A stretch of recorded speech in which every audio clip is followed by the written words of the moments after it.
In the garage, my own son shoved me hard. I hit the cold floor, my face scraped, my shoulder wrenched out of place. My daughter-in-law just smirked, saying I was acting like something out of a TV show. But just a few days earlier, he had taken out a massive life insurance policy on me without saying a word.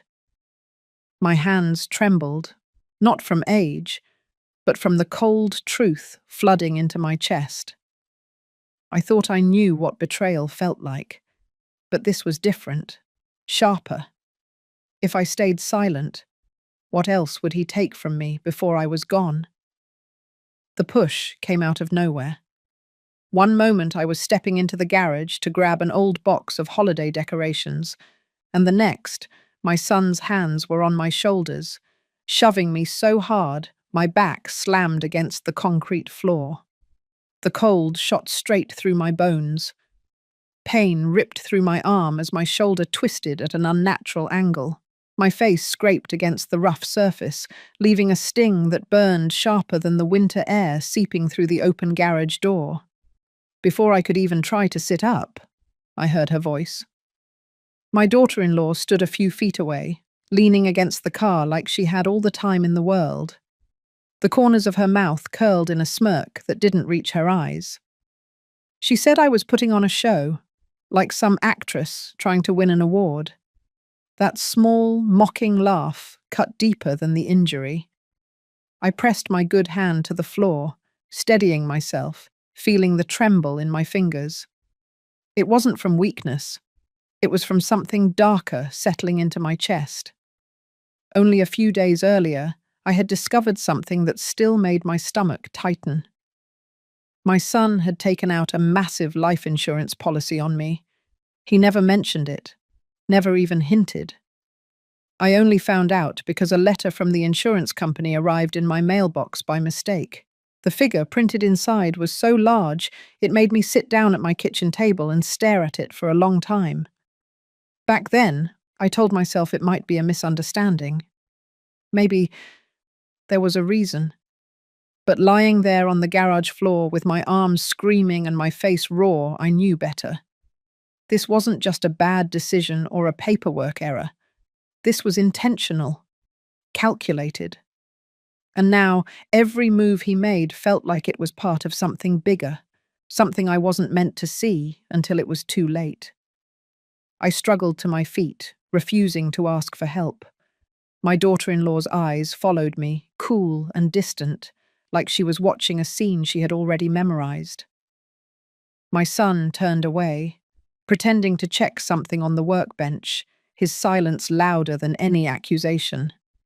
I held my injured arm close to my body, the pain a steady reminder that I had crossed a line I didn't know existed. Walking back into the house, each step felt heavier. My mind ran through every moment of the past few months. Small arguments, strange glances, the way conversations would stop when I walked into the room. Things I had brushed off as stress or bad timing now seemed like pieces of a puzzle I didn't want to finish. In the kitchen, I poured myself a glass of water, watching my hand shake as it gripped the glass. It wasn't fear of them that made me unsteady. It was the realization of how far they were willing to go. The insurance policy, the sudden hostility, the physical shove, it all connected in a way that made my chest tighten. For 73 years, I had believed that family, no matter how imperfect, was a bond that couldn't be broken without shattering everyone involved. But that belief was crumbling fast. My son and his wife didn't see me as family anymore. I was an asset, a line in a policy, a number. That night, I sat in my bedroom with the door locked, the lamp casting a soft light on the paperwork I had pulled from my desk drawer. My fingers traced over the edges of the envelope from the insurance company, the black ink still as sharp as the day I opened it. I thought about calling someone, telling them everything, but who would I trust enough? So I stayed quiet. For now. Not out of fear, but because I needed to understand exactly what I was dealing with.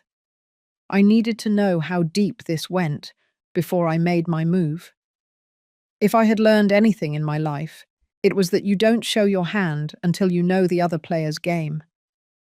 As I sat there, the ache in my shoulder pulsing in time with my heartbeat, I promised myself one thing. This wouldn't end the way they thought it would. I might be older, I might be slower, but I wasn't powerless. And if they believed otherwise, they were about to learn just how wrong they were. If you've ever been blindsided by someone you thought you could trust, you know that moment when your world tilts and nothing feels steady anymore. That was me in the garage that day, and that was the day I started planning. The morning after the garage incident, my shoulder was stiff and swollen. I kept my arm close to my side as I made coffee, every movement sending a dull ache down my back. The house was quiet except for the hum of the refrigerator, but the silence felt heavy. My son had left early, and my daughter-in-law was still upstairs. That gave me a small window to think clearly without their eyes on me. I went to the dining table and spread out a stack of documents I had been avoiding for weeks. Bank statements, property deeds, old letters from my late husband's attorney. I had kept these papers neatly filed away, untouched, because I never thought I would need them in a fight against my own family. Now, I saw them differently. They weren't just records. They were proof of a life I had built long before my son and his wife decided who I should be. The first thing I noticed was a withdrawal I didn't authorize. It was small enough not to trigger alarms, but it was the second time this month. I traced the account number and realized it was linked to a joint account I had opened years ago for emergency purposes. My son had access. I felt my jaw tighten. This wasn't carelessness, it was testing boundaries. I called the bank and spoke with a clerk I trusted, a woman who had helped me for years. She confirmed what I suspected.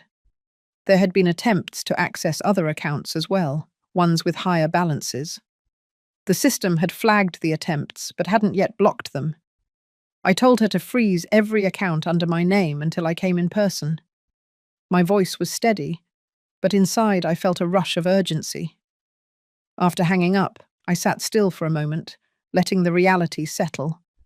This was no longer about the shove in the garage or a cruel laugh. This was about control. My son and his wife weren't waiting for me to fade away. They were taking steps to make sure that when I did, they would already have everything in their hands. Later that afternoon, I heard the front door open and close. My son's footsteps moved through the hallway, then into the kitchen. He didn't look at me. Instead, he went straight to the refrigerator and grabbed a bottle of water. I caught a glimpse of his face. Calm, almost indifferent. It struck me how easily he could switch between cold hostility and casual routine. I excused myself and went upstairs, locking the door behind me. In my bedroom, I pulled a small safe from the back of the closet. Inside were 2 USB drives and a manila envelope. The drives held scanned copies of all my financial records, insurance policies, and property documents. The envelope contained the originals of my most important papers. I had made these backups years ago, but now they felt like lifelines. By evening, I had decided to take a trip to the attorney's office the next day. My plan wasn't fully formed yet, but I knew I needed legal advice before making any move. I didn't trust that my son and his wife wouldn't notice, so I left my purse by the front door and took only a small shoulder bag with the documents. I wanted them to think I was going to the grocery store or the library, nothing more. The next morning, I parked 2 blocks from the attorney's office and walked the rest of the way. The crisp air cleared my head. Inside, the receptionist recognized me and ushered me into a quiet room. My attorney, a man who had handled my affairs for over a decade, listened carefully as I laid out what I had discovered. His expression didn't change much, but when I mentioned the life insurance policy, he leaned back slightly and took a long breath. He explained my options. We could restructure my assets so they would be out of reach without my explicit consent. We could also set up a trust that bypassed my son entirely if anything happened to me. It would take time and discretion, but it was possible. The thought of moving forward with these changes felt both empowering and heavy.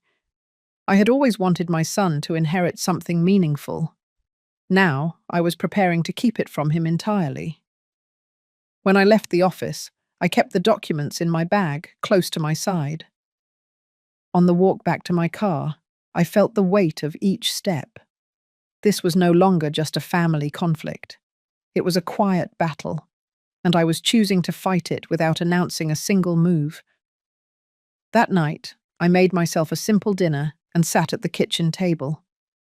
My son and his wife were in the living room, the sound of the television filling the air. I ate slowly, listening to the faint hum of their voices blending with the program on screen. They didn't look at me, and I didn't look at them. We were under the same roof, but the distance between us had never been greater. I knew this was just the beginning. The next steps would have to be precise, timed carefully, and hidden in plain sight. Every choice I made from now on would have to protect what I had left, not just for myself, but for the principle that my life's work would not be reduced to a transaction or in someone else's plan. 2 days after meeting with my attorney, I began quietly putting the plan into motion. I woke up earlier than usual and waited until the house was still, no footsteps above me, no sound of water running. I slipped on a coat, tucked my small shoulder bag close, and left through the side door. My first stop was the bank. The manager, a woman I had known for years, greeted me warmly but noticed my serious expression. I handed her the paperwork my attorney had prepared and asked her to move certain accounts into a trust under his legal oversight. She didn't ask questions. Within an hour, my most significant savings were no longer directly tied to my name. From the bank, I walked to the notary's office to finalize additional documents. I made sure each page was stamped and witnessed. Every signature felt like another layer of protection, another wall between me and the people living under my roof. By the time I left, the sun was higher, and I knew my absence at home would soon be noticed. I stopped at a small market and bought bread and apples, letting the grocery bag disguise the real reason for my trip. When I returned, my son was in the driveway, leaning against his car. His arms were crossed, and his eyes scanned me in a way that felt more like an inspection than concern. I walked past him without breaking stride, carrying the bag into the kitchen. The silence between us was sharp, heavy with unspoken suspicion. I set the groceries on the counter, washed my hands, and went to my room. That afternoon, I began removing personal items from shared spaces, family photos, important letters, small heirlooms, anything that held value beyond money. I stored them in a locked trunk in my closet. I moved with quiet purpose, listening for any sound from the hallway. My hands were steady, but inside, my thoughts were a tangle of calculation and anticipation. By evening, I had one more errand to run. I called a taxi from the back porch and had it pick me up 2 streets over. I asked the driver to take me to a storage facility on the edge of town. I had rented a small unit there under a different mailing address, something I had arranged years ago for seasonal furniture. That night, it became my safeguard. I transferred several boxes of personal records, a few small valuables, and the locked trunk into the unit. I left with the only key in my pocket. The following morning, the atmosphere in the house shifted. My daughter-in-law moved through the kitchen with clipped steps, her eyes flicking toward me but never meeting mine. My son barely spoke. They knew something had changed, even if they couldn't name it yet. I kept my routine simple, making tea, reading at the table, stepping outside to water the plants, offering nothing that might hint at my movements.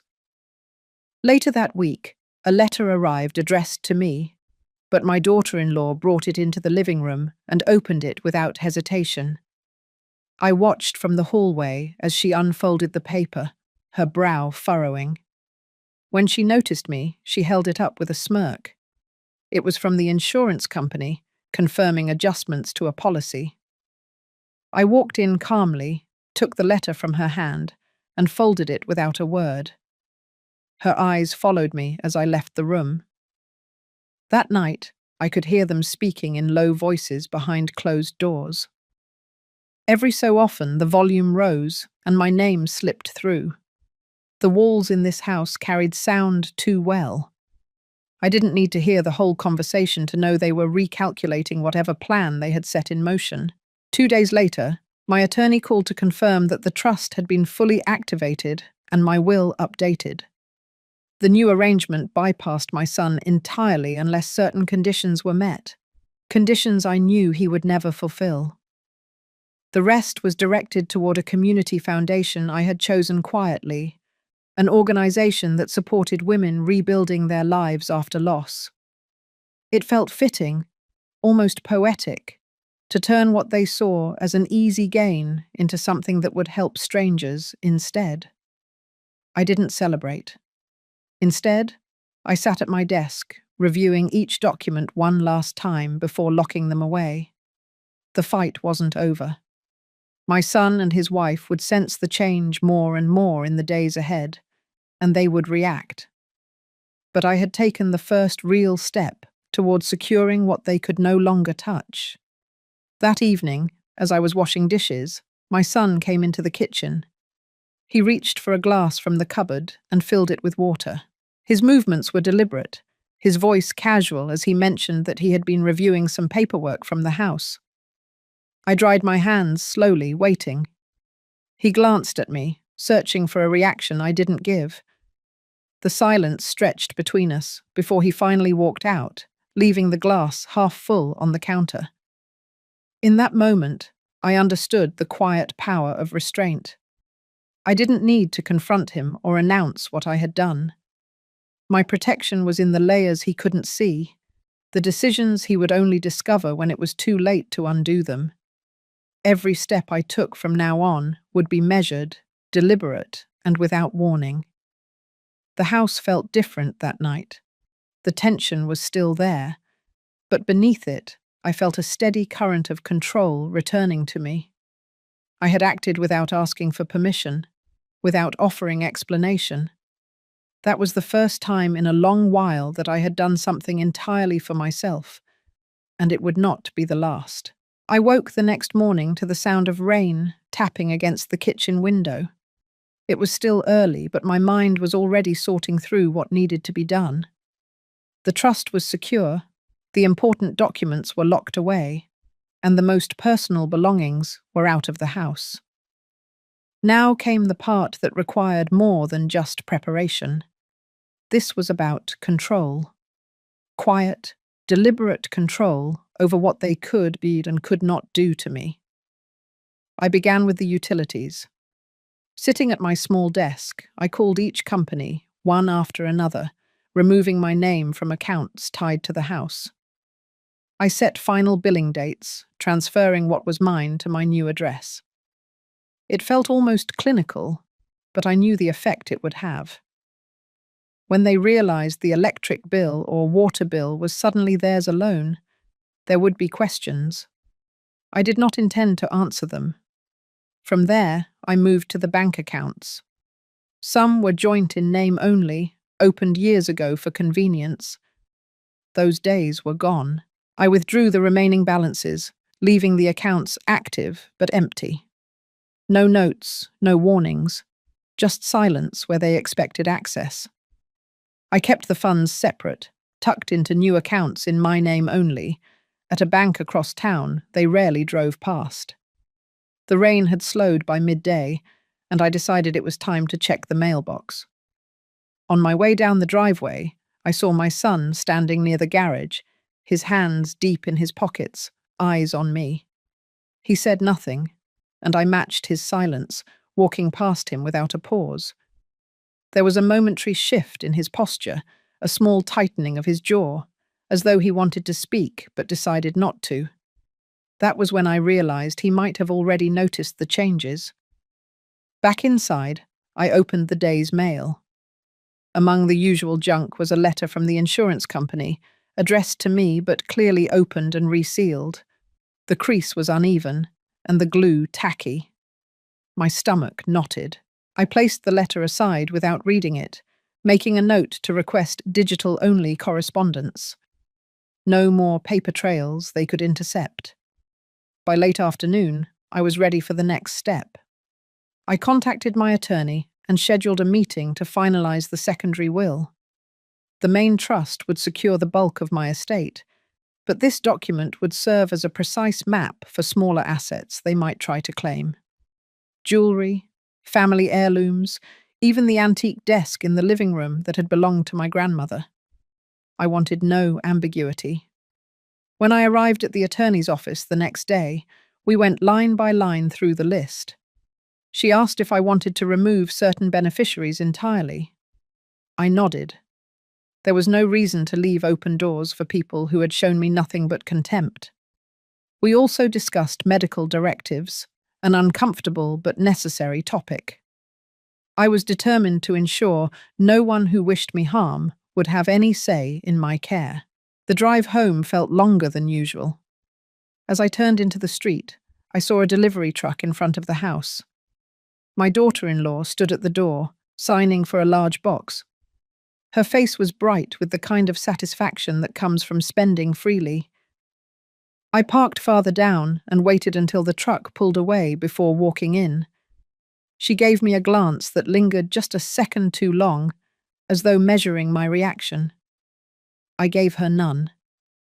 That evening, I sat at the kitchen table with a cup of tea, listening to the quiet hum of the refrigerator. The house felt different now. Not warmer, not safer, but no longer entirely theirs. I had drawn invisible lines they could not cross without effort. They did not yet know where those lines were, and that gave me time. Time to solidify every safeguard. In the following days, I began shifting the rhythm of the house. Small, almost imperceptible changes. I locked doors I used to leave open. I kept my bedroom key on me at all times. I rearranged storage so certain boxes were no longer where they expected them to be. These were not just defensive moves. They were a way of reclaiming space, of reminding myself that I was not powerless. One afternoon, I overheard them in the living room. My son's voice was low but strained, and I caught fragments about bank records and account closures. My daughter-in-law's reply was sharp, layered with frustration. They had noticed, and their unease was beginning to grow. I stayed out of sight, heart steady, knowing the plan was working exactly as intended. By the end of the week, I had completed every major step I had planned. The trust was locked, the accounts secured, the will updated, and the property under my control had been reduced to what I could protect. I had not raised my voice, not confronted them openly, and yet the ground beneath them had shifted. They could feel it, even if they could not see the full extent. As I lay in bed that night, I thought about the weeks ahead. They would push back. I knew it was only a matter of time before their frustration turned into action. But I also knew that each move I made from here on would be on my terms. They had underestimated me, believing age and silence were signs of weakness. In truth, they were cover, a shield behind which I could move freely, piece by piece, until everything that mattered was out of their reach. I closed my eyes with a sense of calm I had not felt in months. The storm had not passed, but I had built walls high enough to withstand it. And when the next wave came, I would be ready. The morning began with the kind of sharp sunlight that made every corner of the house feel exposed. I moved quietly, not because I was hiding, but because I had learned that silence carried more weight than confrontation. The more I kept to myself, the more they seemed to watch me, unsure of what I might do next. That uncertainty was part of my plan. I focused on the documents spread out on the dining table. They were in neat stacks, each marked with a small slip of paper in my handwriting. These were not just records. They were evidence of every step I had taken to make sure my future was mine alone.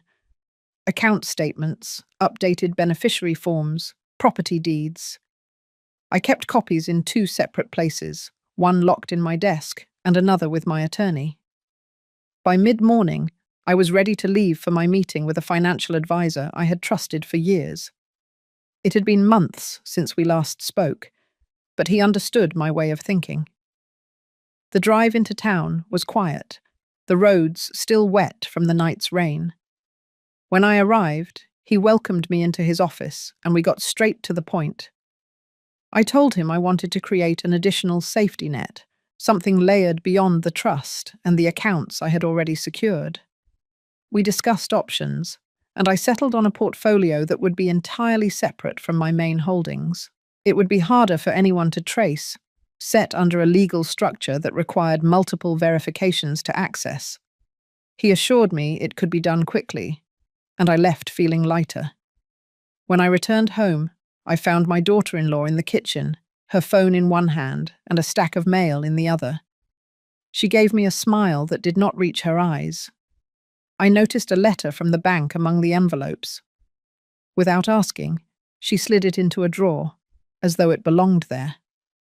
I let it happen, making a mental note to move my correspondence to a secure P.O. box before the week was out. That afternoon, I started on the house itself. The locks on the side entrance were old, and I arranged for a locksmith to replace them. While he worked, I walked through each room, noting what should be moved and what could be left behind without regret. Some items held value only to me, memories woven into the fabric of my life. Those would be packed away soon. As the day faded, I received a call from my attorney. She had completed the updates to the will and wanted me to review them before signing. The list of removed names was longer than I had expected, but it felt right.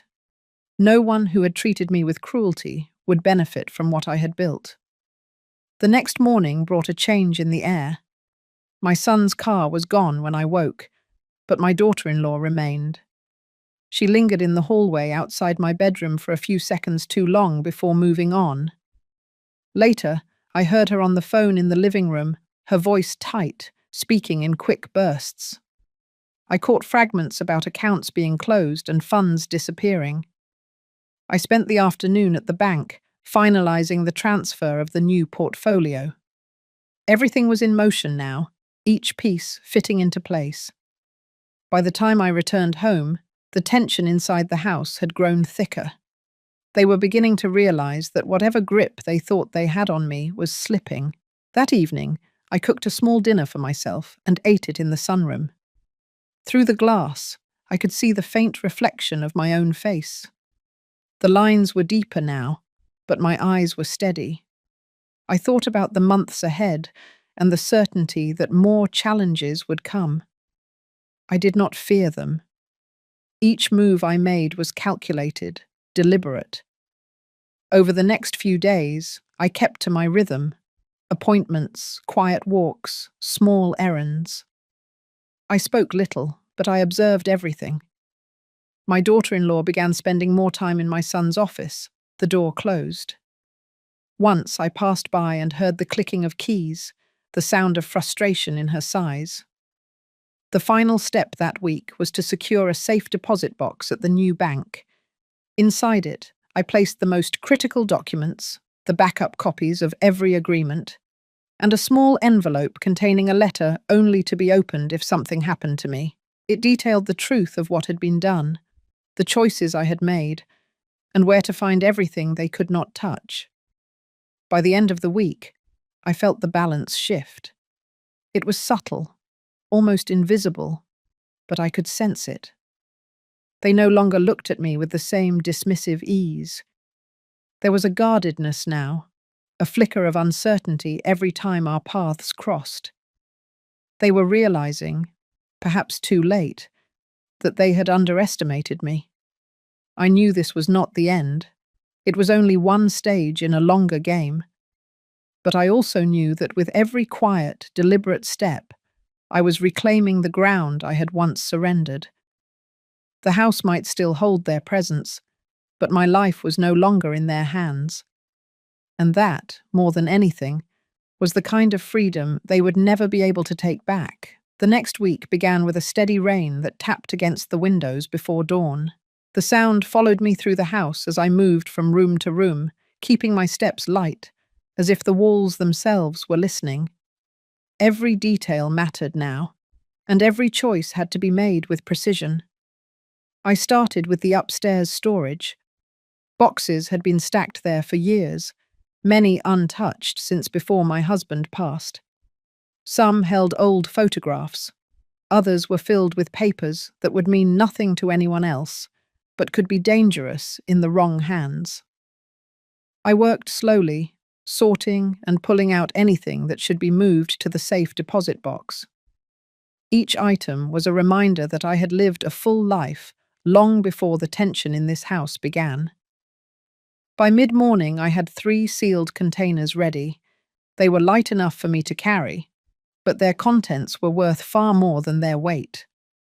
I locked them in my car before heading to the attorney's office for a follow-up. She greeted me with the same calm, steady manner she always had, and we reviewed the updated legal arrangements. Her eyes scanned each page before sliding it toward me for a signature. The will was airtight now, with clauses that made it nearly impossible for anyone to contest. The trust had been expanded to include my new investments, and the ownership of my small rental property was officially shifted under a separate entity. It was as if I had built invisible walls around everything that was mine. When I returned home, my son's car was in the driveway. Inside, I could hear low voices from the living room. I passed by without slowing, catching only a fragment about expenses and accounts. I knew they were starting to feel the weight of my withdrawal. Where they had once expected me to provide, now they found closed doors and unanswered questions. I spent the afternoon at the bank again, moving the sealed containers into the safe deposit box. The clerk, a young woman with kind eyes, chatted politely as she handled the paperwork. I left with the keys secure in my pocket and the quiet comfort of knowing those items were now beyond reach. Back at the house, the atmosphere had shifted. My daughter-in-law kept herself busy in the kitchen, moving with sharp, quick gestures. My son avoided eye contact, retreating to his office. I prepared a simple dinner for myself and ate in the den, the television playing low in the background. The quiet felt heavier than usual, like something was building just beyond my view. The next morning, I called a contractor I had worked with years ago.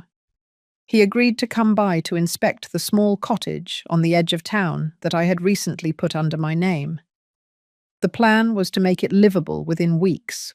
It was not large, but it was mine, and it would be free of the constant undercurrent of hostility I felt here. The inspection went well, and by the afternoon, I had a list of repairs and a timeline. It would take careful coordination, but I could be ready to move sooner than they expected. That thought brought me a quiet satisfaction. Later that day, I overheard my daughter-in-law on the phone again. Her tone was sharper now, impatient. She mentioned delays, locked accounts, and legal notices. I could almost picture her pacing in frustration.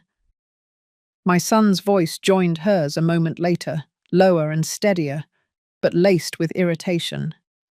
I let their words wash over me without reaction. Their confusion was proof that my strategy was working. That evening, I reviewed my final checklist. The trust documents were filed, the investments secured, the property in progress. The safe deposit box held everything critical. I had shifted the center of control away from them entirely, and they were only beginning to realize it. The rain returned that night, heavier this time. As it fell against the roof, I lay awake, thinking of how far I had come in just a few weeks. I had entered this house feeling like an outsider in my own life. Now, I was quietly reclaiming each piece of it, step by deliberate step. The next morning brought a small but telling moment. My son asked about a bill that had come in the mail, one that in the past I would have paid without hesitation. I told him it was his responsibility now. His face tightened, but he said nothing. The shift in power was not loud or dramatic, but it was there, settling into place like the steady rhythm of the rain outside. By the end of the week, I knew I was nearing the point where I could step away completely. There was no need for confrontation. My absence would speak louder than any argument. And when I closed the door for the last time, I would take with me everything they had assumed would always be theirs. The sky cleared after days of rain. A pale blue stretched thin over the neighborhood. I took that as a sign to move on the next piece of my plan. The financial groundwork was set. The house was no longer an open door. Now I needed clarity from the place where the first real crack had opened. The insurance company. I drove across town with a folder in my bag and a calm I had practiced. The lobby was quiet, the kind of quiet that lives in carpet and fluorescent light. A receptionist checked my identification and directed me to a small conference room. I asked for a full audit of any policy with my name as the insured. I did not raise my voice. I did not explain why. I simply requested the record. A compliance officer joined me with a neat stack of documents. He read my name, verified my address, and confirmed that a policy was active. He described it in precise terms. A life policy with a $1 million face value, an accidental death rider for $250,000. Issue date 11 months ago. Owner and primary beneficiary listed under my daughter-in-law. Premiums paid by a card number ending in the same 4 digits I had seen on my son's statements. I kept my hands folded and listened for the small details that tell the larger truth. He slid a consent form across the table. The signature flowed in an uneven curve I recognized immediately as wrong. I am right-handed. The strokes on that page leaned left, heavy at the bottom, as if produced by a hand trying to imitate another. The notary stamp belonged to a storefront office on the far side of town. I had never been there. The officer took notes as I stated that I had not signed that form and had not authorized any third party to sign for me. We moved to the recorded call log. There was a notation of a verification call to a number listed as mine, made during a weekday afternoon when I had been at the clinic for a scheduled appointment. The call lasted 3 minutes. The voice on record answered security questions using my birth month, the street where I grew up, the last 4 digits of an old landline. Information a family member would know. The officer marked the entry for review. He explained the next steps in measured language. A fraud review could be opened. The policy could be placed under hold, pending investigation. Any claim filed during that hold would trigger an immediate referral to the State Insurance Board. I agreed to cooperate fully and authorized release of relevant information to law enforcement. He photocopied my identification and the pages with the questionable signature. When we finished, he handed me a case number and said the internal team would reach out within 48 hours. Outside, the air felt cooler. I sat in my car for a moment and breathed in through my nose, out through my mouth, letting the muscles in my shoulders loosen. This was the first official step that did not rely on me alone. A system larger than my kitchen and my locked drawers was now aware. I did not feel vindicated.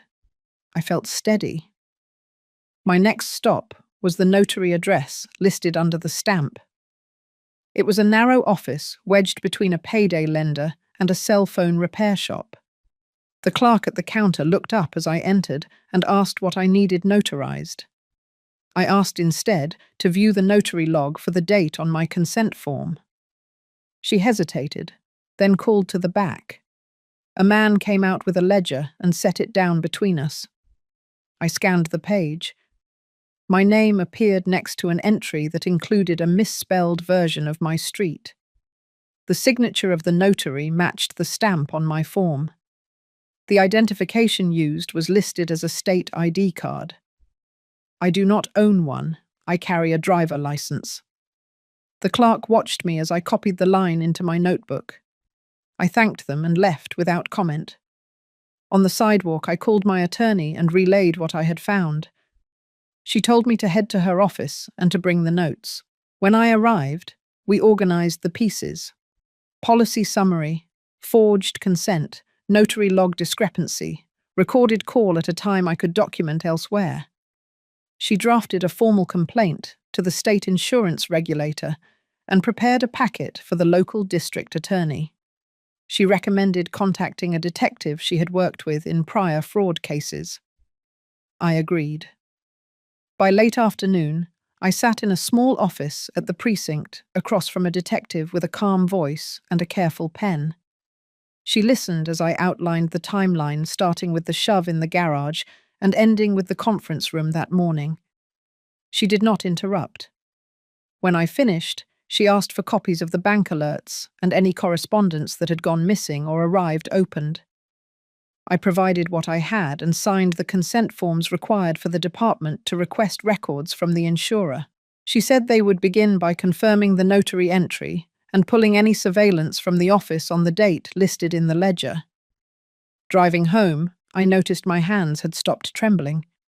They lay relaxed on the wheel. The road felt familiar. The houses felt smaller. The fear that had lived at the base of my skull eased into something firmer. Not anger, not relief, something like alignment. The facts now stood beside me. Inside the house, the air was tight. My son was on the phone in the hallway, speaking in clipped sentences. My daughter-in-law sat at the kitchen table, scrolling through her screen with quick, precise motions. I moved past them to the sink and washed my hands, letting the water run until it cooled. I dried them slowly.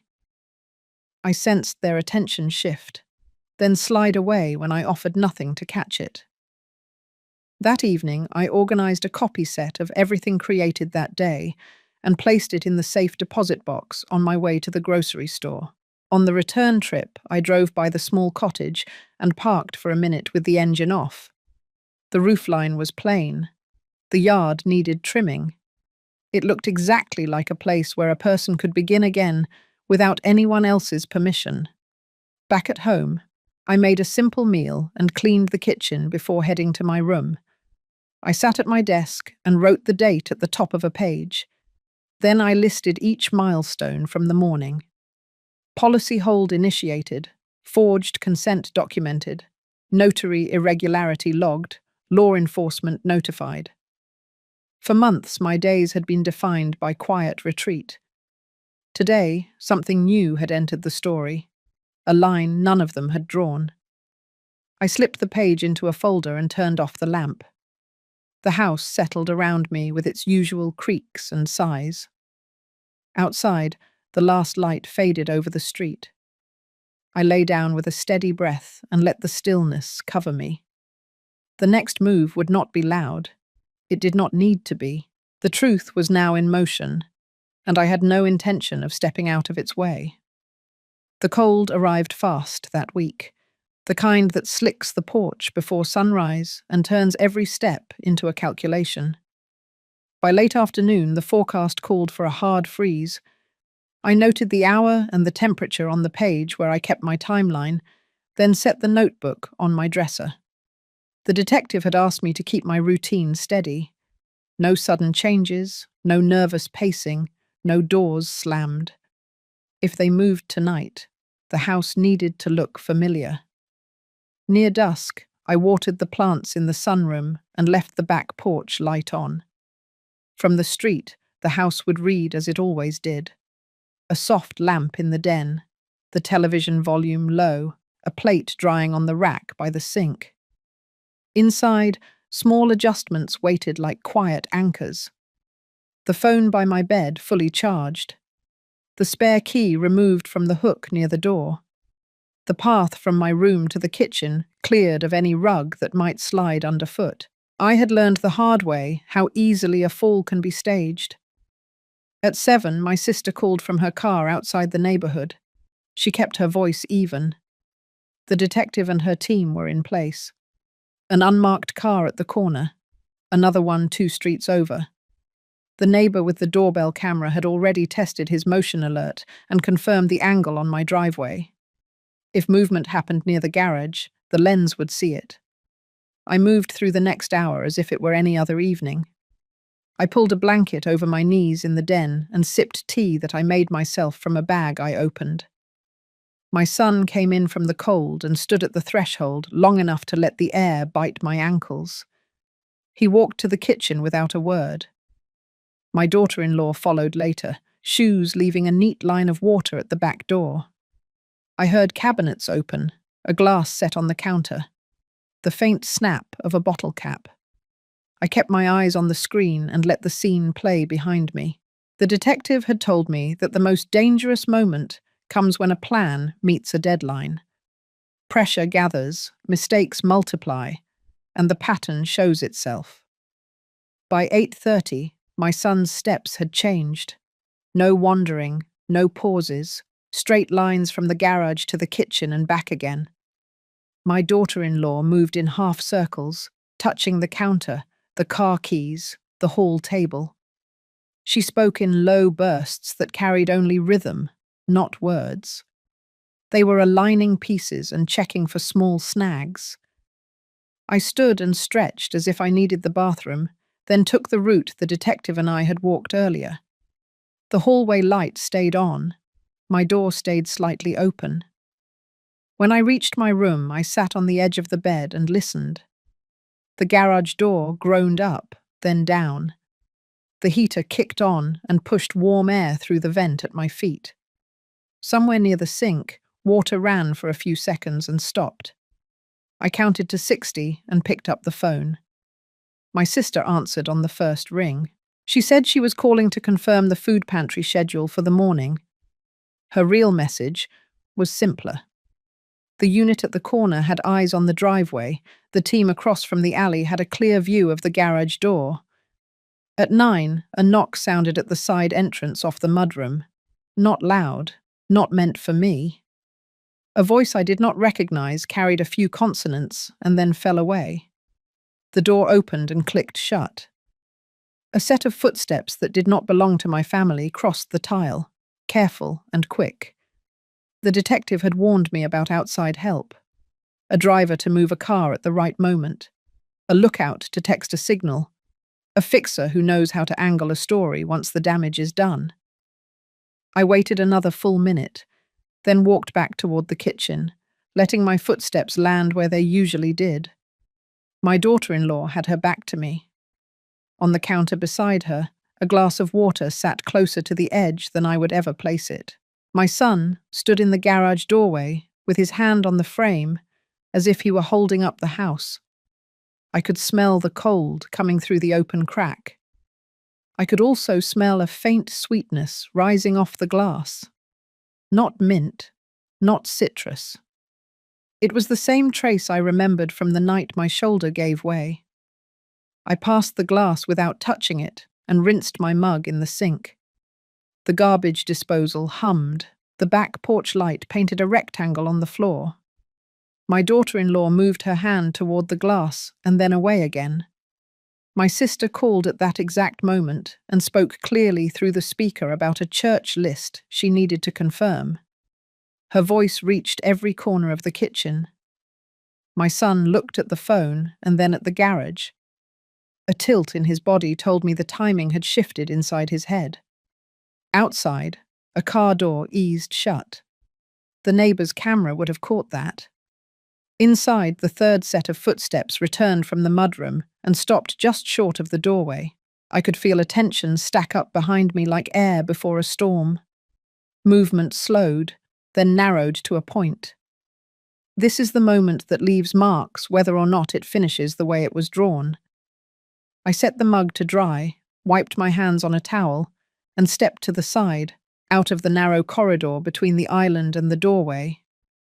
The detective had taught me that a person trying to stage a fall prefers a lane with hard edges, counter corner, door frame, stair tread. I chose the open tile and kept my weight over my feet. The next 30 seconds stretched long enough for every sense to sharpen. A phone vibrated against wood. A message arrived. My son exhaled and shifted toward the garage. My daughter-in-law slid the glass closer to where my hand would naturally reach. The outside steps creaked near the side entrance. The porch light I had left on turned the wet boards into a warning.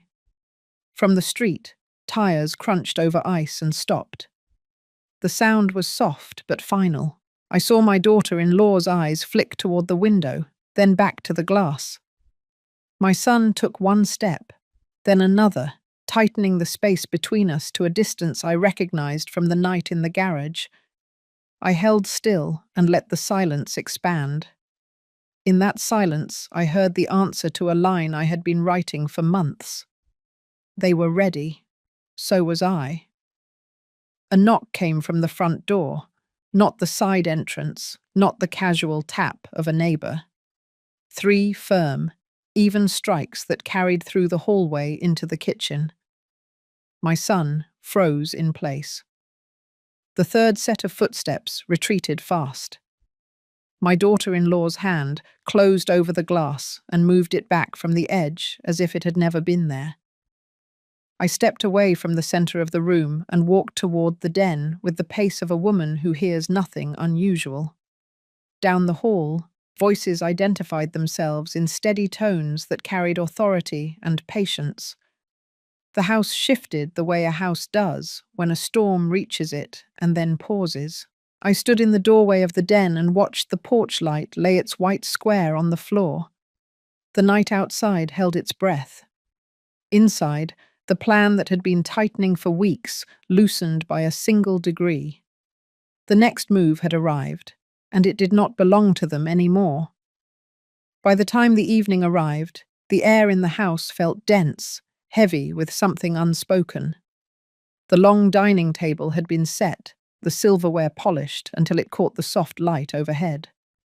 I had been told, rather firmly, to come early, which was unusual. My son greeted me with a fixed smile that did not reach his eyes. His wife, Melanie, stayed in the background, whispering to her sister in the kitchen. There was a rhythm to the way they moved together, like they had been rehearsing for this moment.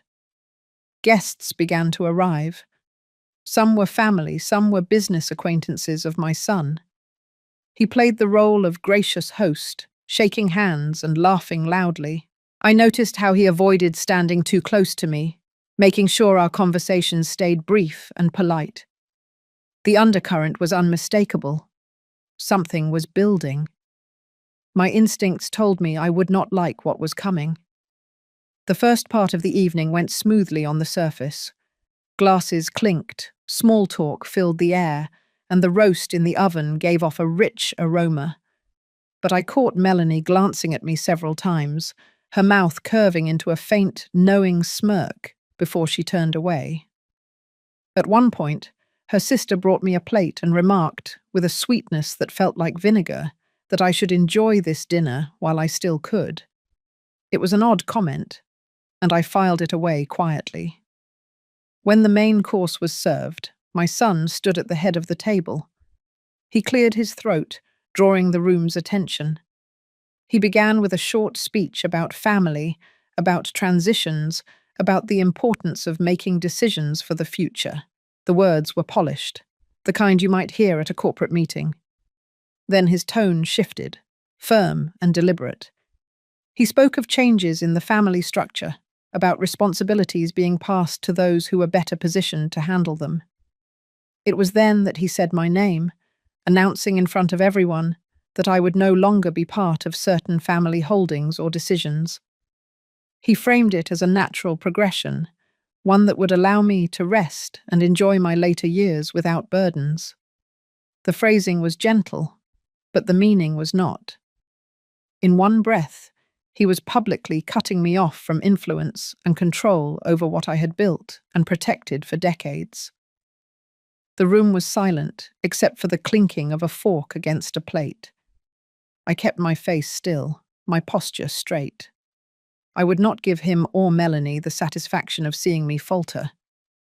Inside, though, my chest felt tight, the weight of betrayal pressing down. I thought of the conversations we had in this very house years ago, when he promised to honor my efforts, to protect what mattered. Those promises were ashes now. Melanie took the opportunity to stand and announce a few practical details, speaking as if she were chairing a meeting. She mentioned new signatories, revised bank access, and a planned transfer of certain assets. The way she said it, you would think she was announcing the dessert menu. Every sentence was a reminder that this had been organized, agreed upon, and finalized long before I stepped into the room. I felt the eyes of the guests on me, some curious, some uncomfortable, a few clearly aware of what had been planned. There was no place for outrage here. I understood that reacting in the moment would only give them more ground. Instead, I nodded, as if this were all expected, and reached for my glass of water. My hand was steady. I would not let them see the fracture. As the dinner moved on, the conversation shifted to lighter topics, though the tone was forced. My son seemed relieved to have made the announcement, his smile easier now.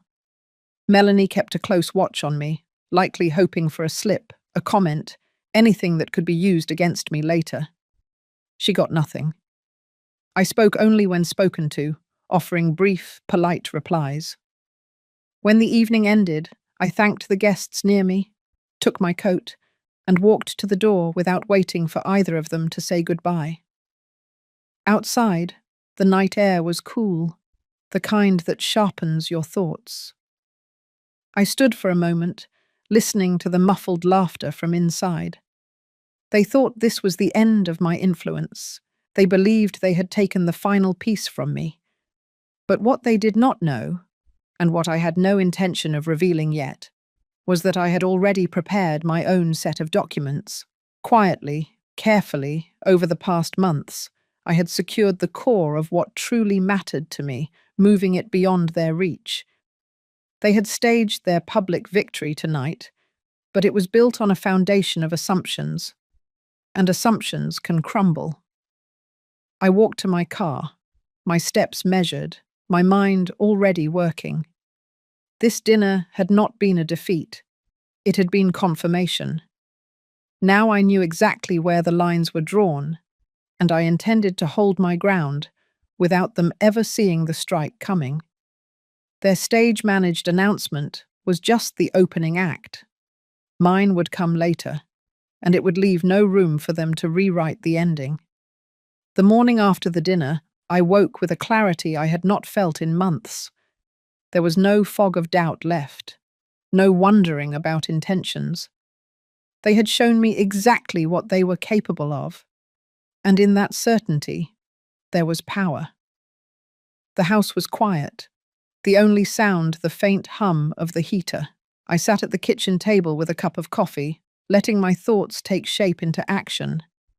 The plan I had been shaping in fragments would now take its full form. The first step was to meet with the one person I trusted implicitly, my attorney, Ruth. She had been with me through difficult chapters before and knew how to separate emotion from strategy. By midday, I was sitting in her office, a stack of organized folders in my lap. Ruth listened as I laid out the events of the dinner, my voice steady, my recollection exact. She asked for timelines, dates, and every document related to my holdings. I handed her copies I had prepared long before last night. I had learned the value of being ready for a storm before the clouds appeared. She examined each page carefully, occasionally making notes. When she was done, she leaned back, her eyes meeting mine with a measured focus. She explained how their recent moves could be countered, not loudly or in confrontation, but through a quiet redirection of authority. The key would be to leverage the provisions already in place, ones they likely had overlooked. They had been so focused on the public show of removing me from certain decisions that they had missed the quiet language buried deep in older agreements. Over the next few days, Ruth and I worked methodically. We reviewed every trust document, every joint account, every property deed. I had assets they knew about, and others they had no reason to suspect existed. Years of careful planning had left me with holdings under different legal structures, some intentionally distant from the family's core portfolio. What they had tried to strip from me was only the surface. Part of the plan involved reinforcing alliances with people they assumed were neutral. I began making calls to old contacts, business partners, property managers, even a banker who had handled my accounts for decades. I spoke plainly, sharing only what was necessary, and secured verbal commitments for the steps ahead. None of these moves were grand gestures. They were precise, deliberate adjustments to ensure my position remained intact where it mattered most. As I moved through each day, I made sure my outward demeanor remained unchanged. When I saw my son and Melanie in passing, I greeted them with the same calm politeness as before. I knew that keeping them comfortable in their belief that they had succeeded was an advantage.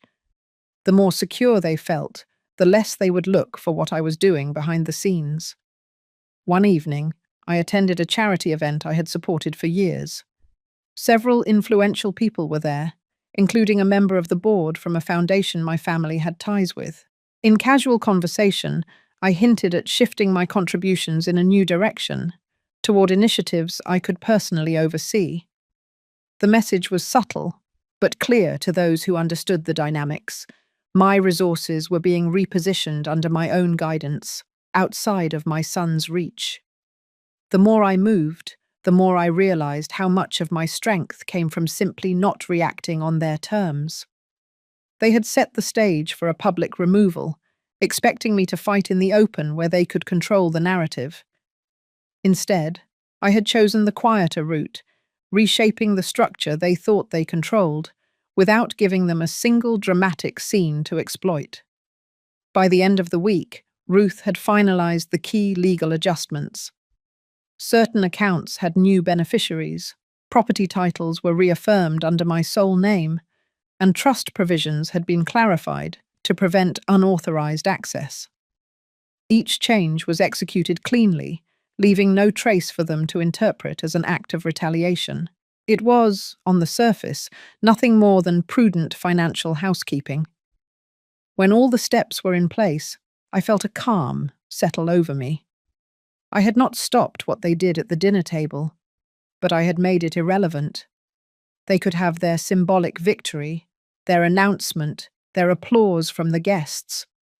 What they did not have, and now could never take, was the real control they had been aiming for. That weekend, I visited one of the properties they did not know I still managed. It was a modest coastal retreat, tucked away from the family's usual circle. Standing on the porch, watching the tide roll in, I thought about the years ahead. I would not waste them on bitterness. My focus would be on living fully and protecting the independence I had reclaimed. They might believe they had written me out of the story, but the truth was that I had simply chosen to write the next chapters myself. The silence of the ocean felt like an ally, steady and unyielding. I knew the time would come when they realized what I had done, and when that day arrived, it would be clear that their carefully staged dinner had not ended my influence. It had only given me the clarity to secure it forever. The first signs that the structure had shifted came in small, practical ways. A notice from the bank confirming updated beneficiaries, a certified letter from the county recorder, acknowledging the reaffirmed title on the cottage, an email from the foundation board accepting my revised gift designation. None of it was dramatic. All of it was final. I kept my days measured. Breakfast at the same hour, a walk around the block after the mail arrived, calls with Ruth in the afternoon to close loops one by one. We moved through a list that left little room for interpretation. Rescind any prior informal permissions. Replace every legacy contact with the current designations. File the affidavits that documented the forged consent and the irregular notary entry. Open a parallel file with the state insurance regulator so that nothing could be quietly reversed. When the last legal packet was couriered, I turned to the house. The locksmith returned to finish what we had started. Side entrance, mudroom, garage interior door, bedroom, new hardware, new keys, a tidy envelope labelled with discreet tags. I kept the primary set on a ring in my pocket and placed a spare in a small lockbox at the cottage. The work took an hour. The quiet afterward felt like a room exhaling. The next task was the boundary I had avoided naming out loud. Ruth had prepared the paperwork for a no-contact order that covered me and the cottage address. The petition did not accuse for effect. It documented dates, medical notes, bank logs, the policy audit, the conference room meeting, the night of the knock at the door. I read each line twice before signing. Filing it did not feel like punishment. It felt like closing a gate that had been left unlatched for too long. By midweek, the transport was scheduled. A small moving crew arrived just after sunrise. I had already packed the essentials into sturdy containers with plain labels. Books actually read. Kitchen tools I trusted. The lap blanket I kept by the den chair. A single case of family photos, chosen carefully. The rest would remain until a later date under the supervision of a property manager Ruth recommended. The crew worked efficiently, carrying boxes down the front steps while I marked a short inventory on a clipboard. In less than 2 hours, the truck was loaded and the doors latched. I followed in my car to the cottage. The air felt lighter as the road opened along the edge of town. At the cottage, I unlocked the front door and stood for a moment in the small entry, listening to the stillness. The crew brought the boxes inside and set them in neat stacks. I tipped them and watched the truck roll away. The quiet that remained was not empty. It was clean. I spent the afternoon arranging only what I needed for the night. Sheets washed and pulled tight. Towels folded on the chair. A single lamp in the corner with a warm bulb. I heated soup on the stove and ate at the small table by the window. The view was ordinary. A maple tree, a short fence, a neighbour's mailbox across the street. Ordinary felt exactly right. That evening, Ruth called with the final confirmation. The no-contact order had been granted on a temporary basis pending a full hearing. The trust amendments were recorded. The insurance fraud review had advanced to the next stage with formal cooperation from the detective. We also activated the piece I had chosen weeks ago, but kept close until now. The fund. Years ago, I had set aside a modest sum intended for something different. With Ruth's guidance, I restructured it into a dedicated fund under a local non-profit. The purpose was simple and specific. Transportation vouchers and accompaniment for older women attending medical appointments, court hearings, or critical errands.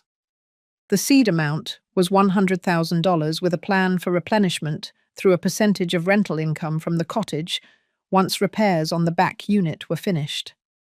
The fund administrator sent over the first set of procedures and a calendar for quarterly reporting. Reading those pages steadied me. Money could be a quiet tool when pointed at a precise fracture. The next morning, I returned to the house briefly with the property manager to complete an intake walk. We documented the condition of each room, photographed fixtures, and took meter readings. My son was not there. Melanie kept to the hallway, her expression bright and brittle. I said nothing beyond what was required to complete the checklist. When we finished, I handed the manager the final key and the folder with service contacts. He would be the one to coordinate access from now on. At the cottage, I set a small routine. Morning notes, a short stretch, coffee by the window. calls with the contractor about the back unit, a visit to the bank to place additional originals in the safe deposit box, a stop at the non-profit to sign the donor acknowledgement and meet the program lead who would oversee the voucher distribution. She spoke with the kind of steady focus that reminds you why certain choices matter. I left the office with a brochure in my pocket and a sense that something good had been set in motion beyond my own life. Late in the week, I received a court notice with the date for the full hearing. I placed it in the front of my binder and closed the cover. I did not rehearse what I would say. The record already spoke for me. In the quiet of the cottage, I stood at the sink, washing a single plate, and let the warm water run over my hands. The road ahead did not feel easy. It felt navigable. There is a difference. Night settled early. I stepped onto the small porch and listened to the branches lift in a thin wind. Behind me, the rooms glowed with soft light. I thought of the long stretch between the garage floor and this doorway. The papers filed, the locks changed, the fund established. None of it erased what had happened. It did something sturdier. It marked where my life resumed on my terms. I went back inside, turned off the lamp, and let the house settle around me. The boundary was now written into keys and ledgers and court calendars. It was not a threat. It was a shape. And inside that shape, I could finally breathe. The final morning of winter carried a trace of lingering cold, but inside me there was a rare stillness. I stood at the window, watching the first sunlight spill across the bare branches outside. The house was mine now, truly mine. No more heavy footsteps in the hall, no more voices cutting through my meals, only quiet space, the sound of water beginning to boil, and the warm scent of coffee filling the air. I thought back on everything I had endured over the past few months. The betrayal from my own blood, the cold stares, the words that cut like glass. Every wound had taught me something. Never to rely on someone else's approval to keep standing. I realized I didn't need to prove my worth to people who had already decided to erase me. Instead, I rebuilt my world piece by piece, with steady hands and a clear mind. That day, I stopped by the community centre where the women's support fund I had created had been running for a month. The faces of single mothers lit up when they saw me, their handshakes warm, their thanks sincere. They didn't know my full story, but they understood one thing. Someone had believed in them and given them a chance, and that, in turn, was a gift I had given myself. In the afternoon, I returned home and opened the cabinet to take out a folder stamped finalized. Every legal document was complete. No loopholes left, no room for manipulation or baseless demands. The people who once thought they could control me now had to face the fact that they held no power here anymore. I felt no gloating, but I carried no regret either. A page had been turned and I had no intention of looking back. As the sun dipped behind the hills, I sat out on the porch, a light blanket around my shoulders, watching the sky fade into a soft violet. The dry leaves whispered like a song bidding winter farewell. I could feel it in my bones. I had walked through the storm, and what remained was quiet strength. No noise, no display, just the deep knowledge that I was exactly where I was meant to be, as my truest self. Tomorrow would be just another day. But to me, every day now carried a new meaning. I had reclaimed the right to decide my own life. I had walked away from hollow parties and empty connections, and instead chosen to stand beside those who valued my presence. That was the greatest reward I could ever give myself.